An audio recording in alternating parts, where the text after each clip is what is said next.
E aí, tudo bem? Vamos estudar sobre o apóstolo Paulo? Vamos para a segunda parte do nosso panorama. Tá muito legal. Esta parte é dividida em 3 episódios. Nós vamos basicamente falar nesta parte sobre origem de Paulo, sobre a sua conversão, seu desenvolvimento espiritual até a estatura de apóstolo, ok? Então, este primeiro episódio aqui vamos dedicar a entender a origem de Paulo, a sua família, a sua educação, sua formação religiosa como fariseu. Vamos entender tudo sobre ele, como isso foi importante para o seu desenvolvimento ministerial e o legado que ele deixou. Se você é novo por aqui, se inscreva no canal, ative as notificações, dá aquele joinha, curta o vídeo, porque isso ajuda bastante. Deixa o teu comentário, o que você achou desta aula, sobre o que mais você quer que eu fale sobre o apóstolo Paulo. Deixa aqui também o teu comentário. Boa aula! Você vai compreender as reações do apóstolo Paulo,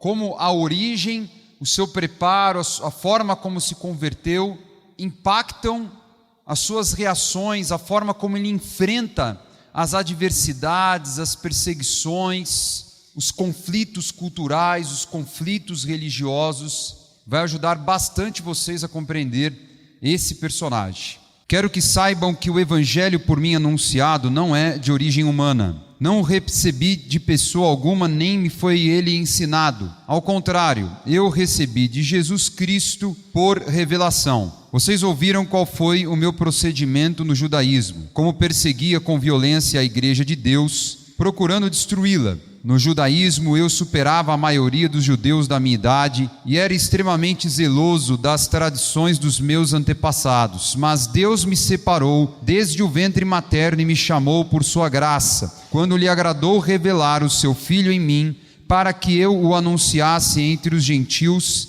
Não consultei pessoa alguma. O apóstolo Paulo teve uma conversão diferente. E aqui na carta aos Gálatas, ele conta como foi a sua conversão num caráter de defesa, porque subentende-se que de alguma forma Paulo internamente na igreja estava sendo ou perseguido, ou rejeitado, ou as pessoas estavam tirando o crédito dele como apóstolo. Nós percebemos que havia essa discussão, mesmo que os Gálatas ficassem na Ásia Menor, uma igreja que, aliás, algumas igrejas que o próprio apóstolo Paulo foi lá, fundou, evangelizou, formou líderes. Nós vemos que chegou lá essa contaminação, essa discussão religiosa inútil, porque Paulo realmente era um apóstolo de Jesus Cristo.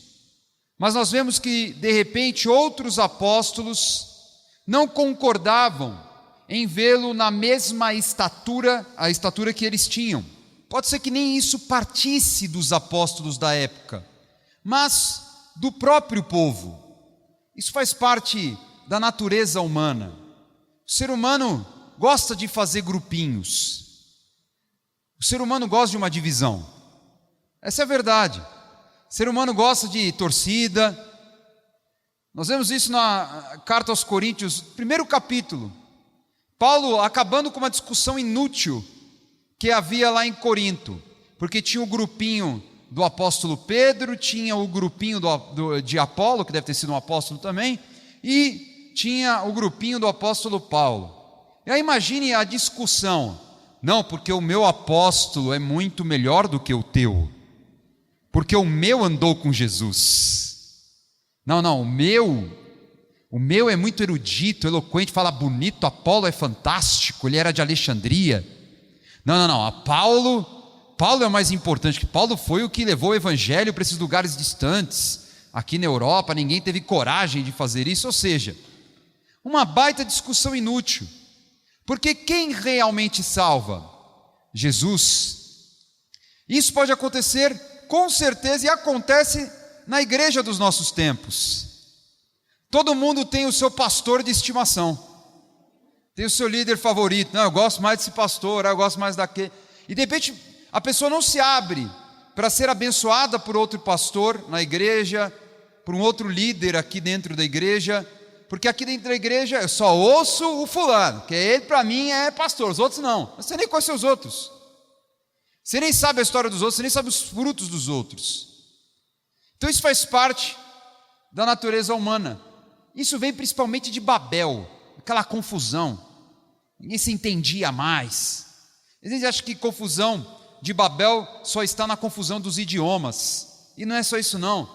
As pessoas hoje vivem em confusão, ninguém entende o que o outro fala o mesmo idioma, teve a mesma formação, né, mora na mesma casa há 20 anos e de repente não estão mais se entendendo. Isso faz parte da natureza humana. Então, o apóstolo Paulo se defende falando assim: olha, eu não estou pregando o evangelho para reconhecimento humano, mas eu sei quem eu sou. Eu sei a experiência que eu tive. E nós percebemos na personalidade de Paulo que ele é muito rígido, positivamente radical, muito firme na sua posição, extremamente sério. De repente é o tipo de personalidade que talvez não agradaria a nossa geração, porque é impressionante no YouTube. Você coloca lá em alta no YouTube, o que vai ter de vídeo? Não vai ter as coisas mais importantes da vida, que é saúde, que a gente tanto discute, política, nada. Vai ter lá o funkeirão, a mulher que apanhou do famoso lá, e vai ter, não é assim? Paulo era um cara extremamente firme e sério. Acho que nessa geração não sei se ele ia dar tanto certo como ele deu na dele, porque não tinha tempo para discussão inútil. Olha quantas vezes eu estou falando de discussões inúteis, porque nós gastamos a nossa vida preciosa algumas vezes e muitas vezes em discussões inúteis. Você está perdendo tempo, você está perdendo energia, você está perdendo o potencial da sua vida. Aquele encontro que Paulo teve foi muito poderoso, porque o encontro que ele teve com Jesus não foi como o encontro dos outros. Talvez alguém tenha tido, mas que se tinha conhecimento, todos se converteram da forma normal. Os apóstolos porque andaram com Jesus, os seguidores também andaram com Jesus, e aqueles que receberam o evangelho pregado, assim como nós recebemos a palavra de alguém, nós recebemos o chamado para ir para a igreja, ou de repente pela televisão, pelo meio de comunicação, mas alguém falou com você, não foi simplesmente uma experiência grandiosa em que o próprio Jesus Cristo apareceu a você. Então há pessoas que vão despertar de várias formas. Eu tive história já de muçulmano que se converteu à beira da morte no hospital, porque realmente não iria aceitar o evangelho pregado tão facilmente como a gente aqui no Brasil, que já está acostumado. Você já vê de repente de religiões que no mínimo você conhece quem é Jesus, né? Tradições. Agora imagine, o apóstolo Paulo, por mais que ele fosse judeu, e a gente pensa, bom, é mais fácil um judeu se converter, porque conhece as leis e os profetas, do que um pagão, concordo. Mas Paulo, que até então era chamado de Saulo, era difícil de alguém convertê-lo, porque qualquer um que chegava perto dele, ele matava, ele prendia, ele era perseguidor, ele era um fanático religioso.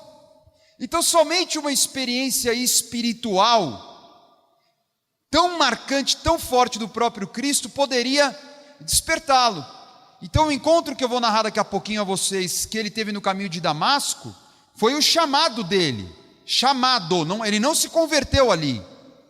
Ali ele foi chamado. A conversão é uma escolha. Então antes de entrar no assunto conversão, vamos entender quem era o apóstolo Paulo. O apóstolo Paulo era um cidadão romano, então ele era de uma família judaica por mãe, mas provavelmente o pai ou a mãe como herdeira vinha de uma família até aristocrática, uma família importante, para ter a cidadania romana e para dar a condição de estudos que o apóstolo Paulo teve.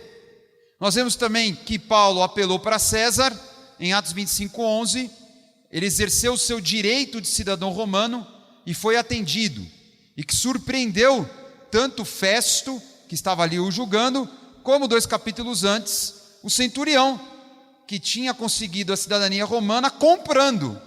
E ele falou o quê? Eu recebi como herança. Ele era fariseu, a seita mais rigorosa do judaísmo, tão rigorosos que ficaram escravos das tradições e já não conseguiam espiritualmente se relacionar com Deus, produzindo diversas interpretações para guiar as pessoas a uma vida religiosa e não espiritual, ou seja, se tornaram até hipócritas. Paulo era um super fariseu, não era um fariseu fanático. Qualquer coisa que era contra a tradição, ele perseguia naturalmente. Ele era nascido em Tarso, ele não nasceu em Jerusalém, ele estudou em Jerusalém, mas ele nasceu em Tarso da Cilícia. Então eu vou mostrar para vocês aí na imagem, no mapa, o mar Mediterrâneo, boa parte dessa região conquistada pelo Império Romano. Essa é a região que mais vamos tratar nas viagens missionárias de Paulo, com exceção do norte da África, que não há registro que ele tenha pregado aí. Vocês estão vendo com a marcação vermelha exatamente esta área mais próxima à Palestina e à Síria. Agora no próximo mapa, esta área vai se expandir. Paulo nasceu em Tarso, está vendo ali em cima? Tarso fica ao sul da Turquia. Essa região é a Cilícia. Todas essas grandes cidades tinham comunidades judaicas. Eu ensinei vocês sobre diáspora.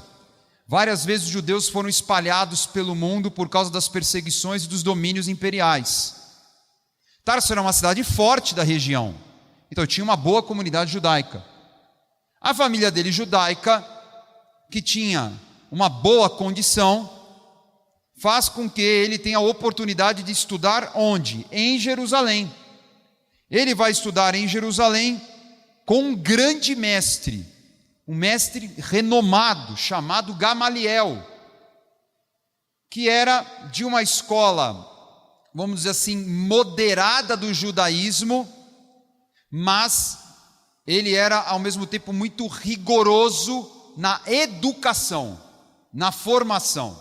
O apóstolo Paulo era extremamente rigoroso, então nós vemos na escrita dele, na forma que ele se comunica nas cartas, como ele dá muitas orientações, direções, como ele é rigoroso com culto, com relacionamentos, com autoridade espiritual, a forma que a igreja deve se conduzir para a sua própria preservação e crescimento. Outra curiosidade de Paulo é que ele tinha uma profissão. Ele era fabricante de tendas, quase um engenheiro. Ele era um engenheiro e ao mesmo tempo ele também era um mestre de obras ali. Ele era fabricante de tendas. Isso está lá em Atos 18, nós vemos nessa viagem missionária, quando ele vai a Corinto, que ele se aproxima dessas pessoas que tinham a mesma profissão que a dele, e ele teve que trabalhar por um tempo em Corinto para se sustentar, porque ele não recebeu suporte de outras pessoas quando ele chegou lá. E por fim, todos nós sabemos, Paulo era um perseguidor violento dos cristãos. Essas passagens narram com clareza ele se defendendo em Jerusalém, depois diante de Festo e Agripa.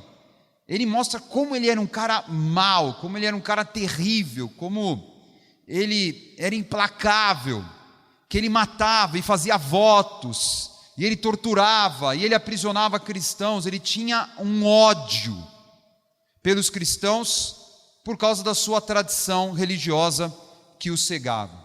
Aprendeu bastante sobre a origem de Paulo? Então no próximo episódio desta parte nós vamos falar sobre o chamado e a conversão de Paulo a caminho de Damasco. Com vários detalhes, assista este vídeo também. Se você ainda não se inscreveu, se inscreva aqui, também ative as notificações, dá aquele joinha no vídeo e recomenda para os teus amigos. Até a próxima aula.